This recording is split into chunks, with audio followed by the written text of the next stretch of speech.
삼계탕에 그냥 놔뒀던 거는 어떻게 해요? 기름이 둥둥둥둥 떠 있어요. 그런데 청일수 5팩을 넣었던 것은 어떻게 됐어요? 기름이 없어요. 어서 오세요. 해독 라방 어서 오쇼에 오신 것을 환영합니다.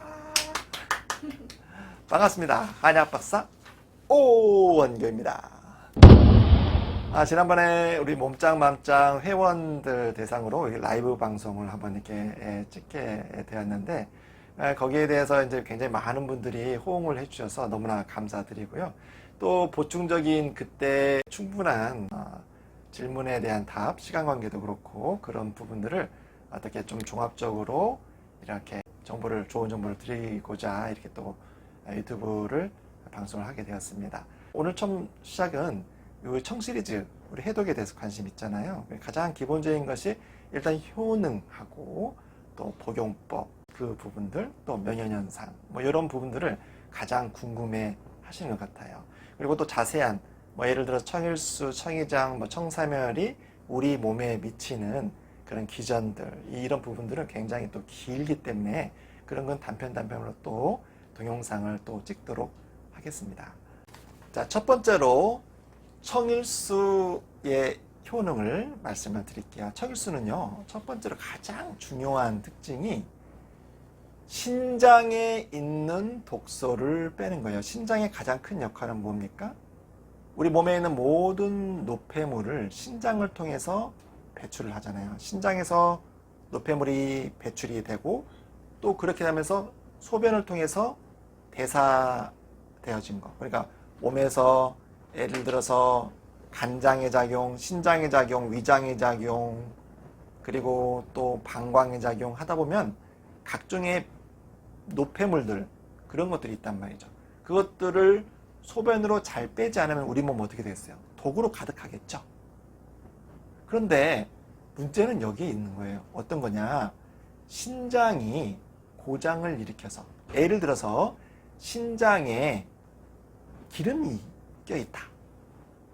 그러면 어떻게 됐어요? 신사구체 세뇨관에서 이게 배출이 돼야 되는데 배출이 잘 되지 않아요.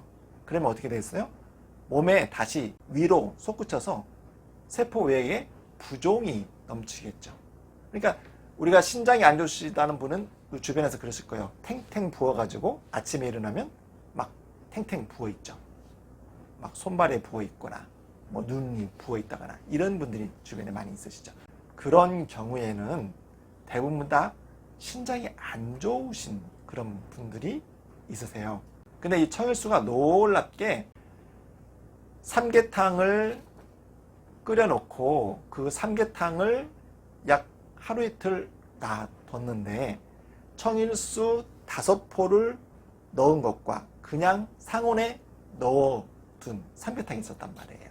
근데 삼계탕에 그냥 놔뒀던 거는 어떻게 해요? 기름이 둥둥둥둥 떠 있어요.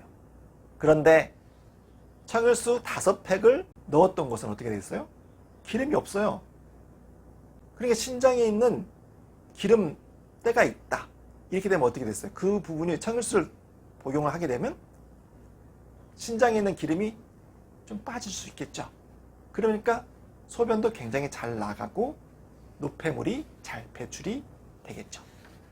그러나 다만 주의사항이 있습니다. 너무나 신장의 부전이 심하거나 또 갑상선에 문제가 있으신 분, 또 심장에 부전이 있으신 분, 이런 분들은 특별히 청일수를 약간의 제한을 할 필요가 있어요. 청일수에 드시는 복용 용량을 얘기를 할게요. 건강한 분들, 그리고 약간의 소변의 기능이 약간 이상하다, 좀 내가 좀 신장에 있는 독소를 좀 빼고 싶다, 일반적으로 그런 분들은 자기 체중에 곱하기 30을 하십시오. 예를 들어서 60kg 곱하기 30을 하면 어떻게 되죠? 1800이 나오죠. 그러니까 1800ml가 나오는 거예요. 그러면 1.8L가 되겠죠. 우리가 보통 1.5L짜리 페트병, 거기에다가 300ml 정도 그렇게 더 마시는 겁니다. 아까 말씀드린 대로 만일에 내 몸에 신부전이 병원에서 진단을 받았어요. 그래서 굉장히 신장에서 소변 배출이 힘들어요. 이런 경우에는 청일수를 좀 제한을 좀 할 필요가 있고요. 또 심장 부전이 있거나 또 갑상선 기능 저하가 있거나 또 간에서 알부민이 생성이 잘 안 돼서 혈액 속에 알부민의 양이 부족하면 역으로 또 부종이 또 심해서 그런 경우가 있거든요. 그런 경우에는 아무리 신장에서 이거 빼려고 해도 이게 부종이 또 잘 안 빠지는 경우가 있거든요. 그런 경우는 이제 병원에서 또 검진을 통해서 진단을 해봐야 되는데, 특별히 청일수는 내가 어떻게 얼마나 먹어야 되나요? 어떻게 해야 되나요? 했었을 때 기준은 그렇습니다. 만약에 일주일 정도를 계속 먹었는데도 부종이 너무너무나 심해져. 그래서 내가 그런 진단을 좀 받았어. 그러면 한 1리터 정도 이하로 제한을 합니다. 조금씩 물 한 모금 한 모금씩 따뜻하게 조금씩 먹는 거예요. 그래서 내 몸 상태를 봐가면서 청일수 양을 조절을 하는 거죠. 만약에 그래서 신장에 문제가 있든지 심장에 문제가 있든지 내 몸 상태를 봐가면서 청일수를 복용을 해야 된다는 거죠. 자, 요약하면, 자, 정상이거나 약간의 문제가 있다고 하면 보통 1.8리터고 병원에서 그러한 진단들, 신장의 문제, 특히 신부전, 심장의 문제, 심부전, 갑상선에 문제가 있을 경우, 갑상선 기능 저하증이나 갑상선 기능 항진증에서 너무나 문제가 있어서 그런 경우, 또 간장에서 알부민을 좀 생산을 해야 되는데 그러지 못했을 경우, 그런 경우에는 청일수를 좀 주의해서 마셔야 된다. 그럴 경우에는 1리터 이하로 마시면서 내 몸 상태, 부종을 특히 체크해라. 그것이 바로 청일수를 복용하는 그런 요령이 되겠습니다. 청일수가 왜 신장에서 이렇게 기름이 좀 빠지겠느냐? 그 이유는 청일수 안에 마테라는 것이 들어있거든요. 마테는 보통 우리의 다이어트 식품으로 알려져 있거든요. 그런 부분들이 기름을 좀 이렇게 좀 뺄 수 있는 그러한 성분이 안에 있고요. 또 구기자, 결명자, 또 두충이라든가 이런 것들이 또 그 안에 있어요.